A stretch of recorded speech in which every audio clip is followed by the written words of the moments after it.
بسم الله الرحمن الرحيم. اللهم صل على سيدنا ونبينا محمد.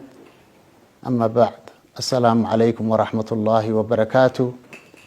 أنا هو واس عبد الرشيد، واس روبلة، واس دودي، واس beelaha Gadabuursi.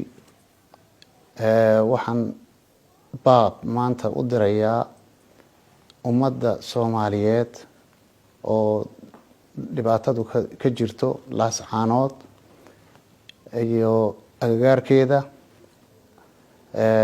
Dagaalka halkaa ka socda waxaan leeyahay ha la joojiyo. Ciddii dagaalkaa soo qaaday ha joojiso dagaalka. Dhibaatooyinka intii ku dhaawacay, dadkii ku dhaawacmay, ilaahay ha u boogadhayo, ilaahay caafimaad ha siiyo. intii ku dhimatayna ilaahay naxariis janno Allah siiyo.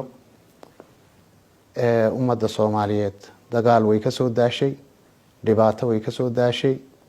Waxaan leeyahay culimada diinka, salaadiinta, ugaasiyada garaadada, waxaan ugu baaqayaa inay si dhaqso ah hawsha dagaalka loo joojiyo.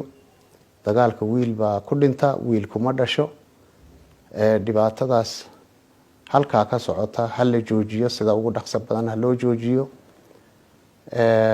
Waxaan leeyahay dhibtaasi waa dhibaatadii 2020 26 August aniga laygu rasaaseeyay anoo dadkayga iyo shacabkayga u socda Boorama tagaya Qoraya Cawl araryudu halkaa ay isbaarada ay dhigatay oo laygu rasaaseeyay. dulmigii halkaa ka dhacay, cadaalad darradii halkaa ka taagnayd unba maanta waxaan qabaa ay laascaanoodna ay ka dhacaysaa.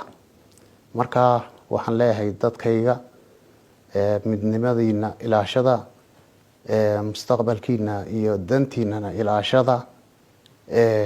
Dhibaatada socotana dulmi haynoo soo jiidina. waa dad walaalihiina oo Soomaaliyeed, waxa dhulkoodii lagu duulayaa oo dhibaato loo geysanaya, umulaha iyo caruurta la laynayo. waan ka xumahay. Waxaan leeyahay xaqa loo soo noqdo, cadaaladda loo soo noqdo. ummadda Soomaaliyeedna waxaan ugu baaqayaa inay dagaalkaas sida ugu dhaqso badan ay u joojiyaan oo laga hawlgalo. Arrintaana degdeg wax looga qabto. Assalaamu calaykum waraxmatullaahi wabarakaatuh.